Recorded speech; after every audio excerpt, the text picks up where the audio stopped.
Hi, I'm Randy Wooden, and welcome to another in our Edge Library series. This time we'll talk about baby boomers and perhaps some options or things you can do either in lieu of or while waiting to take a position in corporate America. I get asked from time to time, look, you know what, it's tough out here. What can I do if I can't land a job? What's my plan B? What can I fall back on? And of course, some of this depends on your budget, how much money you've got stashed away, how long you can afford to wait, just a lot of factors. So let's cover a few things that some of these you've probably thought of, some things maybe you hadn't really given as much consideration to. So we'll cover these. One thing you can do, and I see this all the time, is somebody who loses their job and says, okay, you know what, until I can find another one, I'll hang a shingle and go out and be a consultant. And that's all well and good. There's a couple of things you need to keep in mind with that. Number one is one of the main reasons that businesses fail is that they are undercapitalized. And if you stop and think about it, and I'll use me as an example. In my job, for me to be able to get to do my coaching, I have to sell myself and my services to somebody. Somebody's got to buy it.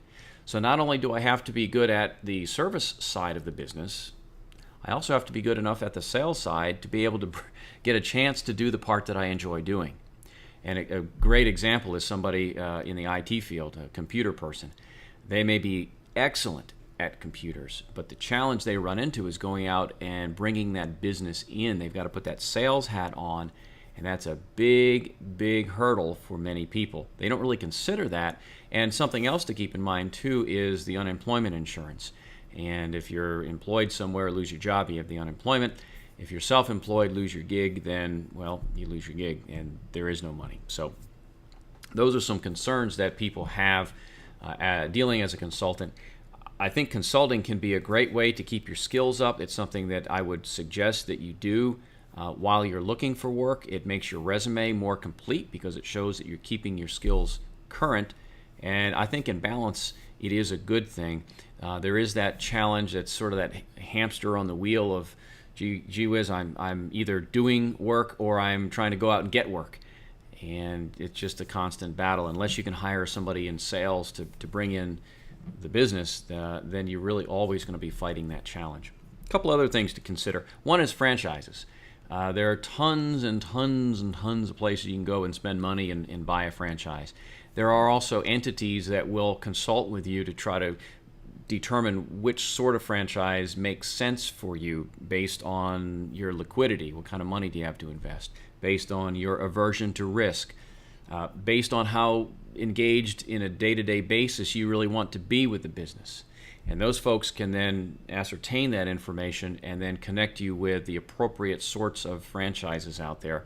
Again, there's no real cost to you for that service. But much like a real estate agent, they try to match a buyer and a seller and then collect a commission. In this case, they collect it typically from the franchisor. So that's something you might want to consider. Also, you could look at temporary work, whether it's through contract work through an agency or literally a temp job that might last only a couple, 3 weeks, but it gets your foot in the door. Your responsibility is not to fulfill that entire contract. That contract is between the employer or the corporation and that contract house. The contract house has to provide a qualified body to the employer, in this case you, but if you died, got sick, quit, or whatever, it's still up to that contract house to provide another body. So, you're not locked in from a specific contractual arrangement for the most part, but again, you have an ethical issue. If you say you'll work there 6 months or a year and you take off after 2 months, I wouldn't expect to get another phone call, at least a good one, from that contract house. You can do volunteer work. That's something also, especially if you can do the volunteer work in an arena or in a job focus that is similar to what you do when you're paid. Because again, much like being a consultant, you're still exercising those skills. It's just in this case, you're not being paid for those. So those are some things that you can get involved with either while you're looking for a corporate job or in lieu of a corporate job and be very fulfilled as you're going about that process. That's going to wrap this segment up. Baby boomers, talking about some things you can do along the lines of employment while either trying to land that gig or in lieu of that corporate position. I'm Randy Wooden. Thanks for watching.